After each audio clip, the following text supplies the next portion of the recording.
Wala nga palang pasok ngayon ng mga alaga ko kaya naman ipagluluto ko sila na itong pancake at madalang nga lang talaga ako gumawa na ito gawa nga ng sa school talaga sila kumakain ng agahan. Tulog pa naman ng dalawa pero ipagluluto ko na sila ngayon para mamaya pagising nila kakain na lang. At medyo inuubo pa nga rin si Bunso kaya naman ito yung mga gamot niya nakahanay pa rin dyan. Every 4 hours nga pala ako nagpapainom ng gamot kaya naman for the nurse muna si Manay nyo. At habang tulog pa nga mga alaga ko ay mag-uunti-unti na ako magligpit dito sa bahay. Bago nga pala ako pumunta dito sa kusina ay nagsalang na muna ako ng mga labahin sa washing machine at para mamaya ilalagay ko na lang sila sa dryer. Magpapalit nga pala ako ngayon ng mga bedsheet at nagtanggal na nga rin ako ng cover ng sofa kaya naman super tambak talaga ako ngayon. Diyos ko po rin.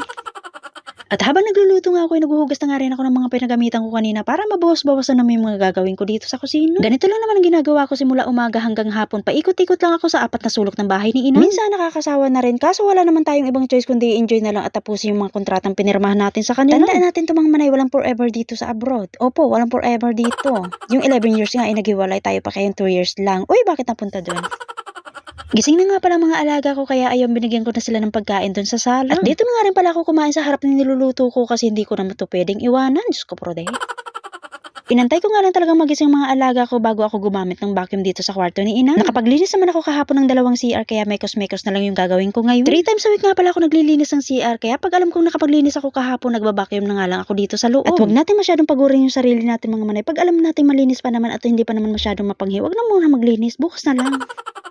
Pagkatapos ko nga dito sa kwarto ni Inang ay dumiretso nga agad ako dito sa sala para ibalik yung mga cover na nilabang ko kanina. Wala kasi itong pamalit kaya naman pagkatapos labahan kailangan balik agad. Kita nyo naman ako kupas na siya at sobrang nipis na nga din. Hindi naman kasi talaga sila palabili ng mga gamit mga Manay tulad ng kortina, bedsheet, cover ng sopa hanggat pwede pang gamitin hindi nila yan papalitan. At isa pa sa mga nakikita kong rason ay nangungupahan lang kasi sila dito. Once kasi na maisipan nilang umuwi sa bansa nila at doon na din manirahan lahat ng gamit nila dito hindi naman nila yan dadalhin. Ibebenta nila yan sa murang halaga or di kaya naman ilalagay nila yan sa gilid ng kalsada para ipakuha sa magbabasura. Kaya ang dami-dami ko talaga nakikita mga tinatapon ng mga gamit dito mga Manay. Yung pala nagsilayasan ng mga may-ari noon. Diyos ko po rin.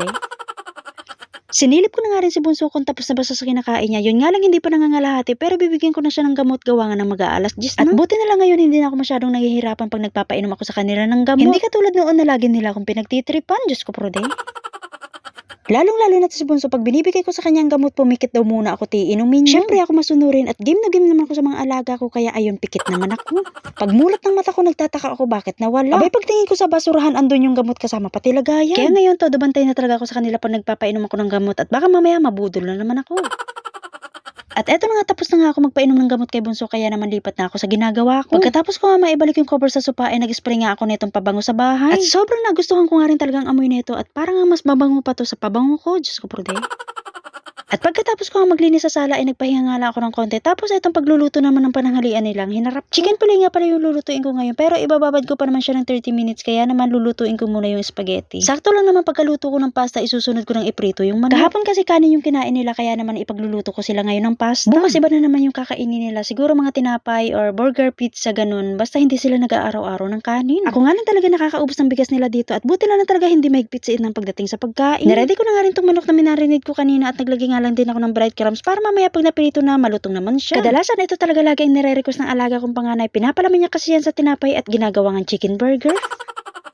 At bago nga pala ako mag-umpisa magluto ay pinuntahan ko nga muna itong si Bunso at panay nga ang ubo. Sobrang dikit kasi ng ubo niya kaya naman kinuha ko muna yung big sa damitan ko at nilagyan ko nga siya sa likod at tibdin. Mahirap talaga pag nagkakasakit ang mga alaga natin kasi yung mga trabaho natin kailangan muna nating iwan para intindihin muna sila. Nagmumukha na nga akong octopus dito mga Manay pero carry lang. Ang mahalaga hindi ako natataranta at nagagawa ko pa din na maayos sa mga trabaho ko dito sa bahay ni Ina. At ang kagandahan pa dito sa mga amo ko kahit matambakan ako ng labahin hindi sila nagrereklamo. Ang importante lang naman kasi sa kanila is yung naaalagaan ko ng mabuti yung mga anak nila habang nasa trabaho silang mag-asawa. Medyo maaga pa naman kaya nagsalang na muna ako nito mga puti dito sa washing machine. Hindi ko naman ito masyadong minamadali gawa nga na wala naman silang pasok bukas. At eto na nga nagpainit na nga ako ng mantika para maipirito na itong mga manok na ginawa ko kanina. At hindi nga rin pala pwede mawala itong salad kaya naman gumawa na nga din ako. Dati nang baguhan pa lang ako dito nagtataka talaga ako bakit nila yan pinapartner sa spaghetti. Diyos ko puro day.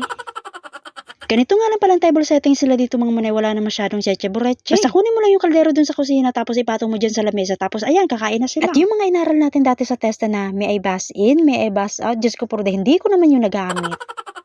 At dahil nga hindi naman ako nabubusog sa spaghetti pagkatanghalian kaya ito nagkanin. Tira ko pa nga pala to kahapon at buti na lang hindi ko siya nakalimutan dun sa pinagtataguan kong baul. At pagkatapos ko nga kumain ay hindi pa nga ako pwedeng umupo gawa nga na magsasampay pa ako. Diyos ko puro de. Pagkatapos ko nga dito ay lalabas naman ako saglit para ihatid naman itong mga ipinapalaundry ni Inang. O siya mga Manay hanggang dito na lang muna. Salamat po lagi sa panonood nyo. See you po sa next video. Bye!